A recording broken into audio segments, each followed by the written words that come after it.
ইংরেজি নাম dead C আর বাংলায় মৃত সাগর। নামের মধ্যেই রয়েছে কৌতূহল আর প্রশ্ন। কেন কোনো সাগরকে মৃত সাগর নাম দেওয়া হয়েছে? এর পেছনে কারণ কি? আজকের ভিডিও জুড়ে থাকছে বিস্তারিত।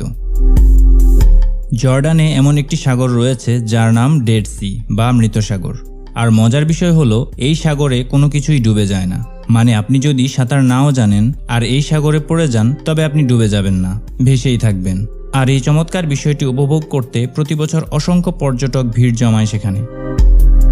মধ্যপ্রাচ্যে অবস্থিত এই মৃত সাগরের পূর্ব সীমান্তে রয়েছে জর্ডান এবং পশ্চিম সীমান্তে যথাক্রমেই ইসরায়েল ও ফিলিস্তিন। এটি মূলত একটি হ্রদ যার সর্বোচ্চ গভীরতা ৩০৪ মিটার। এর পৃষ্ঠভাগ ও তীরদেশ সমুদ্রপৃষ্ঠ থেকে প্রায় ৪২৯ মিটার নিচে অবস্থিত। তাই একে ভূপৃষ্ঠের সবচেয়ে নিম্ন ভূমি হিসেবে গণ্য করা হয়। আপনাদের নিশ্চয়ই জানতে ইচ্ছে করছে কেন এই সাগরকে মৃত সাগর বলা হয়। জানতে হলে না টেনে অবশ্যই পুরো ভিডিওটি দেখুন। প্রায় ৩ মিলিয়ন বছর পূর্বে বর্তমান জর্ডান নদী, মৃত সাগর এবং ওয়াদি আরাবাহ অঞ্চল লোহিত সাগরের পানিতে বারবার প্লাবিত হতো, যার ফলে একটি সরু উপসাগরের সৃষ্টি হয়। এই উপসাগরটি জেজরিল উপত্যকায় একটি সরু সংযোগের মাধ্যমে লোহিত সাগরের সঙ্গে যুক্ত ছিল। প্রাকৃতিক তত্ত্ব অনুযায়ী প্রায় ২ মিলিয়ন বছর পূর্বে উপত্যকা এবং ভূমধ্যসাগরের মধ্যবর্তী স্থলভাগ যথেষ্ট উচ্চতা লাভ করে, যার ফলে মহাসাগরের প্লাবনে এই অঞ্চলে সৃষ্ট উপসাগরটি পরিবেষ্টিত হয়ে হ্রদে পরিণত হয়। এই সাগরে কোনো প্রাণী বাস তো করতে পারেই না, কোনো মানুষও চাইলেও এর পানিতে প্রবেশ করতে পারে না। যতই চেষ্টা করবেন ডুবে যাওয়ার, কিন্তু আপনি সেখানে ভেসেই থাকবেন। আর এই রহস্যময় বিষয়টির কারণ এই সাগরের পানির লবণাক্ততা। এই সাগরের পানি অধিক লবণাক্ত হওয়ার কারণে পানির প্লবতা অনেক বেশি। প্লবতা হচ্ছে বস্তুর উপর প্রযুক্ত পানির ঊর্ধ্বমুখী বল। কোনো বস্তু পানিতে ডুবানো হলে বস্তুর ওজন নিচের দিকে একটা বল প্রয়োগ করে, পানীয় বস্তুকে উপরের দিকে বল প্রয়োগ করে। যদি বস্তুর ওজন বেশি হয় বস্তু ডুবে যায়, আর যদি পানির প্লবতা বেশি হয় তবে বস্তু ভেসে থাকে। কিন্তু মৃত সাগরের পানির প্লবতা এতই বেশি যে বস্তুর ওজন অনেক বেশি হলেও এখানে বস্তুকে ডোবানো বেশ কঠিন। এই সাগরের পানিতে লবণাক্ততার পরিমাণ প্রায় ৩৪.২%, যা সমুদ্রের পানির চেয়ে প্রায় ৮.৬ গুণ বেশি লবণাক্ত।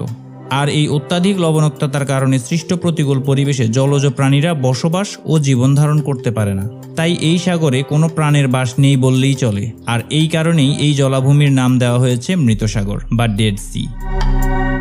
পবিত্র কুরআনুল কারীম ও হাদিস অনুযায়ী আল্লাহর নবী হযরত লূত আলাইহিসসালামের কাছে বারবার সতর্কতা বাণী আসা সত্ত্বেও সদম ও গোমরাহ লোকালয়ের মানুষ তাদের অবৈধ জঘন্য যৌনতা ও সমকামিতা ত্যাগ করেনি, এবং পৃথিবীতে তখন তারাই একমাত্র যৌনক্ষুধা চরিতার্থে নারী বাদ দিয়ে পুরুষের সাথেও যৌনতায় লিপ্ত হতো। পবিত্র কুরআনের সূরা আরাফের আয়াত ৮০ ও ৮১-তে ইরশাদ হয়েছে, আমি লূতকে পাঠিয়েছিলাম, তিনি তার সম্প্রদায়কে বলেছিলেন, তোমরা এমন কুকর্ম করছো যা পৃথিবীতে তোমাদের আগে কেউ করেনি। তোমরা তো কামকৃত্যের জন্য নারী ছেড়ে পুরুষের কাছে গমন করো। তোমরা সীমা লঙ্ঘনকারী সম্প্রদায়। আল্লাহ সেই সম্প্রদায়কে বাস্তুভিটা সহ বিধ্বস্ত করে দেন। বর্তমানে বিজ্ঞানীরা এই সাগর নিয়ে গবেষণা করে এবং এই সাগর দেখার জন্য প্রতিদিন অসংখ্য পর্যটক আসে, যাদের কেউই এর ইতিহাস থেকে শিক্ষা গ্রহণ না করে এখানে আনন্দ ফুর্তিতে মেতে ওঠে। বিশ্লেষণ করে দেখা গেছে মহাসাগরের পানির তুলনায় ডেড সির পানিতে মিশে থাকা খনিজ উপাদানগুলোর মধ্যে পার্থক্য আছে। মৃত সাগরের পানিতে মিশে থাকা লবণে 14% calcium chloride, 4% potassium chloride, 50% magnesium chloride এবং 30% সোডিয়াম ক্লোরাইড রয়েছে। এই পানির ঘনত্ব প্রতি লিটার ১.২৪ কেজি। এই সকল উপাদানের কারণে ডেড সির পানির প্লবতা শক্তি পৃথিবীর অন্যান্য স্থানের পানির চেয়ে অনেক বেশি। আর এই উচ্চ প্লবতা শক্তির কারণে এই সাগরে কোনো কিছুই ডুবে যায় না, যে কেউ মৃত সাগরের পানিতে ভেসে থাকতে পারে। প্রাচীনকাল থেকে এই হ্রদটি মিশরের মমি তৈরির জন্য ও সার উৎপাদনের জন্য পটাশ সহ বিভিন্ন প্রাকৃতিক খনিজ পদার্থের উৎস হিসেবে বিবেচিত হয়ে আসছে।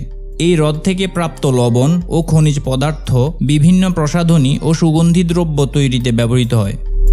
ডেড সিতে কোনো মাছ নেই, কারণ এই সাগরের পানিতে কোনো মাছ বাস করতে পারে না। তেমনিভাবে এর পাশে জর্ডান নদীতেও কোনো মাছ নেই। এই সাগরের পানিতে কোনো উদ্ভিদ বা মাছ বাঁচতে পারে না বলেই মূলত এই সাগরকে মৃত সাগর বলা হয়ে থাকে। এই সাগরের পানিতে শুধুমাত্র সামান্য কিছু ব্যাকটেরিয়া ও ছত্রাক অণুজীবের সন্ধান পাওয়া যায়।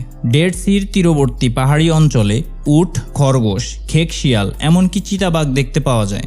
অতীতে জর্ডান নদীর বদ্বীপ অঞ্চলে প্যাপিরাস এবং পাম গাছে সমৃদ্ধ বনভূমি ছিল। রোমান এবং বাইজেন্টাইন সাম্রাজ্যের সময় ইক্ষু, সিকামোর এবং হেনা এ অঞ্চলের উদ্ভিদ বৈচিত্র্যের সমৃদ্ধি এনে দিয়েছিল। জেরিকোতে বেলাম গাছের রস থেকে প্রস্তুত করা হতো উন্নত মানের পারফিউম এবং সুগন্ধি। বর্তমানে মৃতসাগর অঞ্চলটি চিকিৎসা শাস্ত্রের গবেষণাস্থল হয়ে উঠেছে।